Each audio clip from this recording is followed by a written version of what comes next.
रामायण की अमृत धारा में आप सबका स्वागत है। सभी सुनने वाले सज्जनों को जय सिया राम जी। रामायण के पिछले भाग में आपने वहां तक सुना था जब श्री राम जी पर्वत पर जाकर रहने लगे। अब इसके आगे से किष्किंधा कांड भाग 4। सियापति रामचंद्र जी की जय, पवन सुत हनुमान जी की जय, उमापति महादेव जी की जय। जय जय सीताराम जी। दोहा। प्रथम ही देवन गिरी गुहा, राखे रुचिर बनाई, राम कृपा निधि कछो दिन, बास करेंगे आई, सियापति रामचंद्र जी की जय। देवताओं ने पहले से ही उस पर्वत की एक गुफा को सुंदर बना सजा रखा था। उन्होंने सोच रखा था कि कृपा की खान श्री राम जी कुछ दिन यहाँ आकर निवास करेंगे। सुंदर वन फूला हुआ अत्यंत सुशोभित है।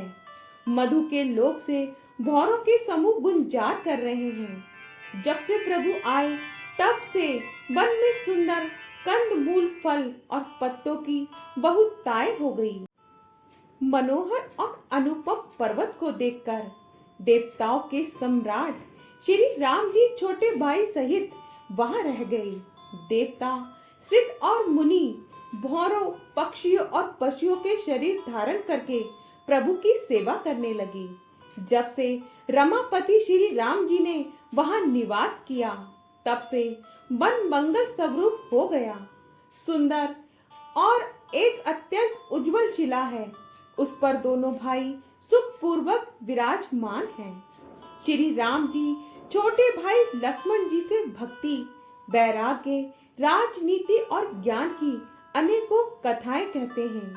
वर्षा काल में आकाश में छाए हुए बादल गरजते हुए बहुत ही सुहावने लगते हैं। दोहा। लक्ष्मण देखू मोर गने, नाचत बारिद पेखी, ग्रह बिर तीरथ हर्ष जस, विष्णु भगत कहु देखी, सियापति रामचंद्र जी की जय। विष्णु भगत कहु देखी, सियापति रामचंद्र जी की जय। श्री राम जी कहने लगे, हे लक्ष्मण, देखो मोरों के झुंड बादलों को देखकर नाच रहे हैं, जैसे वैराग्य में अनुरक्त ग्रस्त किसी विष्णु भक्त को देखकर हर्षित होते हैं। आकाश में बादल घुमड़ घुमड़ कर घोर गर्जना कर रहे हैं।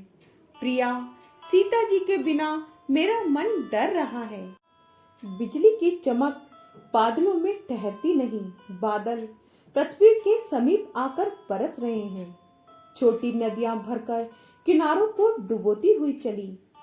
पृथ्वी पर पड़ते ही पानी गंदा हो गया। जल एकत्र होकर तालाबों में भर रहा है। पृथ्वी घास से परिपूर्ण होकर हरी हो गई है। चारों दिशाओं में मेंढकों की ध्वनि सुहावनी लगती है। अनेकों वृक्षों में नए पत्ते आ गए, जिससे वे हरे भरे सुशोभित हो रहे हैं।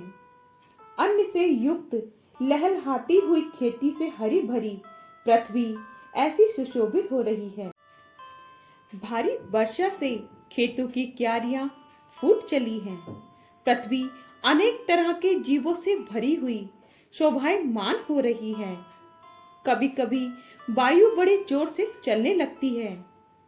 कभी बादलों के कारण दिन में घोर अंधकार छा जाता है और कभी सूर्य प्रकट हो जाता है। जैसे कुसंग पाकर ज्ञान नष्ट हो जाता है और सुसंग पाकर उत्पन्न हो जाता है। हे लक्ष्मण, देखो वर्षा बीत गई। प्रभु श्री राम जी कहते हैं, परम सुंदर शरद ऋतु आ गई है। फूले हुए पृथ्वी छा गई। नदी और तालाबों का जल धीरे धीरे सूख रहा है। ना कीचड़ है, ना धूल। इससे धरती निर्मल हो गई है। बिना बादलों का निर्मल आकाश सुंदर दिख रहा है। वर्षा बीत गई, निर्मल शरद ऋतु आ गई है, परंतु हे तात, सीता की कोई खबर नहीं मिली। एक बार कैसे भी पता पाऊं तो काल को भी जीत कर पल भर में जानकी जी को ले आऊं। तब उन्होंने धनुष चढ़ाकर बाण हाथ में ले लिए। दोहा। तब अनुज ही समुझावा, रघुपति करुणा सीब, भय देखाई ले आबहु, तात सखा सुग्रीव सियापति रामचंद्र जी की जय।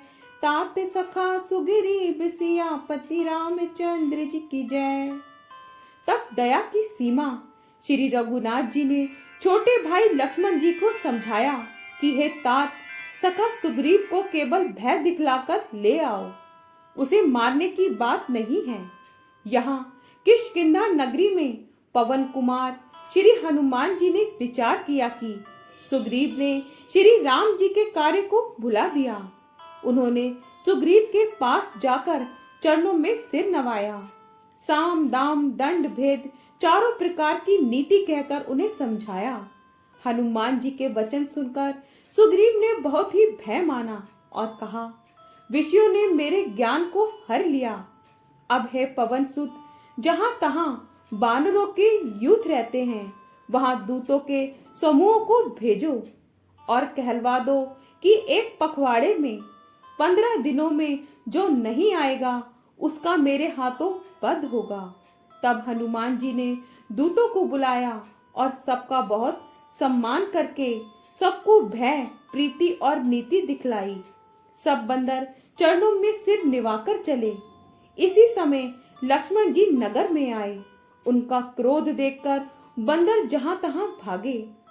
दोहा। धनुष चढ़ाई कहां तब, जारी कराऊ पुर छारे, व्याकुल नगर देख तब, आयु बाली कुमार सियापति रामचंद्र जी की जय। आयु बाली कुमार सियापति रामचंद्र जी की जय। लक्ष्मण जी ने धनुष चढ़ाकर कहा कि नगर को जलाकर अभी खाक कर दूंगा। तब नगर भर को व्याकुल देखकर बाली पुत्र अंगद जी उनके पास आए। अंगद ने उनके चरणों में सिर निवाकर विनती की, क्षमा याचना की। तब लक्ष्मण जी ने उनको भुजा उठाकर कहा कि डरो मत। सुग्रीव ने अपने कानों से लक्ष्मण जी को क्रोध युक्त सुनकर भय से अत्यंत व्याकुल होकर कहा, हे हनुमान सुनो, तुम तारक को साथ ले जाकर विनती करके राजकुमार को समझाओ, समझा बुझाकर शांत करो। हनुमान जी ने तारा सहित जाकर लक्ष्मण जी के चरणों की वंदना की और प्रभु के सुंदर यश का बखान किया। वे विनती करके उन्हें महल में ले आए तथा चरणों को धोकर उन्हें पलंग पर बैठाया।